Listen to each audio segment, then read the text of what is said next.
وہ کسی انسانی حقوق کا ساتھ نہیں دیتی۔ خواتین حضرات، میں آپ سے ذکر کر رہا تھا شروع میں کہ میری ایک ہیروئن ہے جند کور، مہارانی جنداں۔ میں اسے پنجابی عورت کے لیے ایک مثال سمجھتا ہوں۔ میں نے آپ کو یہ بتایا کہ یہ منا سنگھ اولکھ کی بیٹی تھی۔ منا سنگھ اولکھ بنیادی طور پہ شاہی کینل کا، شاہی کت خانے کا انچارج یا سپروائزر تھا۔ رنجیت سنگھ کے زمانے کے اندر ایک شاہی کینل ہوتا تھا جہاں کتے پالے جاتے تھے، شکاری کتے یا حفاظت کرنے والے کتے۔ اب آپ دیکھ لیجئے، آپ حیران ہوں گے کہ بھئی یہ تو یعنی کہ سکھوں کے زمانے سے حکمران کتے پالتے رہے ہیں، فرق ہے اس میں۔ اس زمانے میں کت خانے کے اندر کتے پالے جاتے تھے، آج کت خانے کے اندر انسان پالے جاتے ہیں جو کتوں کی طرح بھونکتے ہیں اور بھونکے ہوتے ہیں اپنے مالکوں کے۔ اور آپ یقین کیجیے ان میں سے کئیوں کی شکلیں بھی بھونک بھونک کے بالکل کتوں جیسی ہو گئی ہیں۔ اگر آپ کا دھیان ادھر نہیں گیا تو اگلے پروگرام میں آپ کو دکھاؤں گا۔ باہر طور خواتین حضرات، یہ وہ عورت ہے کہ جو مہاراجا رنجیت سنگھ کے شادی کے بعد ان کے بیٹے کو جنم دیتی ہے، جس کا نام دلیپ سنگھ ہے۔ مہاراجا رنجیت سنگھ سے ان کی شادی ہوتی ہے 1829 میں، اور 10 سال بعد 1839 کے اندر مہاراجا رنجیت سنگھ اس دنیا کو چھوڑ جاتے ہیں۔ ان کے بعد یکے بعد دیگرے کچھ سالوں میں کئی ولی عہد مہاراجا بنے۔ سب سے پہلے کھڑک سنگھ بنا، اس کے بعد نونہال سنگھ بنا، اس کے بعد شیر سنگھ بنا، اور اس کے بعد وہ وقت آیا کہ جب محض 9 سال کا دلیپ سنگھ اپنی ماں کی ریجنسی کے انڈر پنجاب کا آخری مہاراجا بنا۔ اور اس چھوٹے سے بچے کو بالآخر ملکہ وکٹوریہ کے لالچ اور کمپنی بہادر کی پالیسیوں اور چال بازیوں کی وجہ سے پنجاب چھوڑنا پڑا، اپنا مذہب چھوڑنا پڑا، اور انگلینڈ میں جا کے یہ ملکہ وکٹوریہ کا لے پالک بن گیا، وہ اس کی گاڈ مدر بن گئی۔ اور اس سب چیز کے پیچھے ان کا ایک بہت بڑا لالچ تھا، کیونکہ کوہ نور جو دنیا کو اس وقت سب سے قیمتی ہیرا تھا، وہ لاہور کی ٹریجری میں یعنی کہ مہاراجا رنجیت سنگھ کے خزانے کے اندر دمکتا تھا، اور ان کے بازو کے اوپر ایک بازو بند میں چمکتا تھا، اور وہ ملکہ نے فوراً اپنے قبضے میں کیا اور اپنے سینے پہ ایک بروج کی شکل میں لگا لیا۔ خواتین حضرات، اس عورت کو اتنی دفعہ قدرت نے یہ موقع دیا کہ یہ سکھ قوم کے جذبات کو اور ان کی غیرت اور حمیت کو جگائے۔ ایک دفعہ خالصہ والے بیٹھ کے کر رہے تھے کہ ہم کس کو بنائیں اور کیا کریں، اور کیا انگریزوں سے جنگ لڑیں یا نہ لڑیں، تو اس عورت نے پردے کے پیچھے سے اپنی چوڑیاں اتار کے ان کے منہ پہ ماری کہ تم چھوڑو، میں ہتھیار پکڑ لیتی ہوں اور میں مقابلہ کرتی ہوں انگریزوں کا، تم یہ چوڑیاں پہن لو کیونکہ تمہیں زیادہ سجتی ہیں۔ ان کی ان باتوں کی وجہ سے کچھ غیرت آئی تھی اس زمانے میں خالصہ کے اندر، اور انگریز ان سے اتنے خائف تھے کیونکہ یہ عورت بے انتہا حسین ہی نہیں تھی، بلکہ یہ عورت بے انتہا اولو العزم بھی تھی، اور اولو العزم پنجابی عورت ہو تو یقین کیجئے وہ پتھروں سے ٹکرا جاتی ہے، پہاڑوں سے ٹکرا جاتی ہے اور ان کا سرما کر دیتی ہے۔ وہ چھنکوں منکوں کے ساتھ بیٹھ کے چھنک منک نہیں کرتی صرف۔ خواتین حضرات، اس عورت کو میسلینا آف پنجاب کہتی تھی کمپنی بہادر اور ملکہ وکٹوریہ کا پورا دربار۔ آپ شاید میسلینا کو نہیں جانتے۔ میسلینا رومی سلطنت کی آج سے 2000 سال قبل ایک خاتون تھی جو کہ رومن ایمپرر کلاڈیس کی بیوی تھی۔ نیرو، جس کو آپ سب جانتے ہیں اور بار بار دیکھتے ہیں کہ وہ بانسری بجاتا رہتا ہے جبکہ لاشیں گر رہی ہوتی ہیں، یہ اس کی چچا زاد بہن تھی۔ اس کے علاوہ یہ ایمپرر آگسٹس کی گریٹ گرینڈ نیس تھی، اور اس عورت کا جس کا اصل نام ویلیریا تھا، ویلیریا میسلینا، اس کی بھی مثال ہے کہ اس سے سمجھدار اور اپنے دشمنوں کے اوپر حاوی ہونے والی کردار عورت اور کہیں نہیں ملتی، اور یہ جند کور تھی چچڑ والی کی، جسے میسلینا آف پنجاب کہا جاتا ہے۔ خواتین حضرات، آخر میں صرف ان کا ایک قصہ آپ کو سنانا چاہتا ہوں۔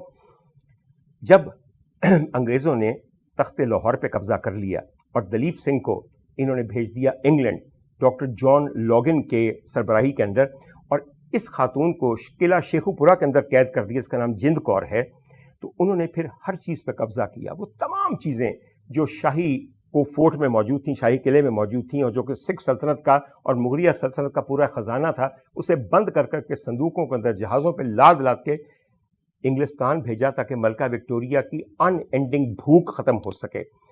خواتین حضرات، اسی میں برتن بھی تھے۔ یہ آج جو آپ سنتے ہیں نا کہ لاہور کے قلعے کے اندر شاہی مطبخ کو ڈسکور کر لیا گیا، یہ ہمیشہ سے تھا، مگر اب اس کو ڈسکور کرنا کیا، خالی غلام گردشیں ہیں، خالی الماریاں، کوئی ایک چمچ وہاں نہیں پڑا ہوا، ایک برتن نہیں وہاں پڑا ہوا۔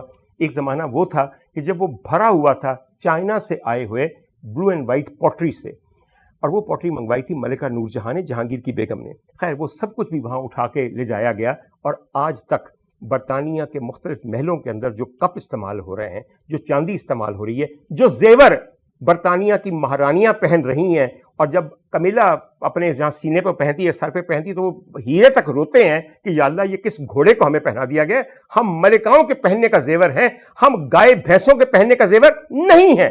باہر طور یہ آج تک ابھی وہاں پہ استعمال ہو رہا ہے۔ میں آپ کو ایک عرض کروں کہ بہت دیر تک مہاراجا دلیپ سنگھ کو انگلستان میں رکھا گیا، اور مہارانی جند کور کو پہلے بنارس میں، پھر وہاں سے فرار ہو کے وہ کھٹمنڈو پہنچی نیپال میں، وہاں رکھا گیا۔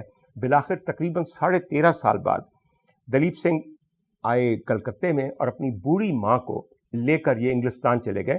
تقریباً ان کے مرنے سے 2 سال پہلے ملکہ وکٹوریہ نے بہت گریشیسلی ان کو انوائٹ کیا کہ تم میرے ساتھ ایک کپ چائے پیو بیلمورل میں، اور بیلمورل ان کا وہ کاسل ہے جو کہ اسکاٹ لینڈ کے اندر ہے، انتہائی ٹھنڈا ہے۔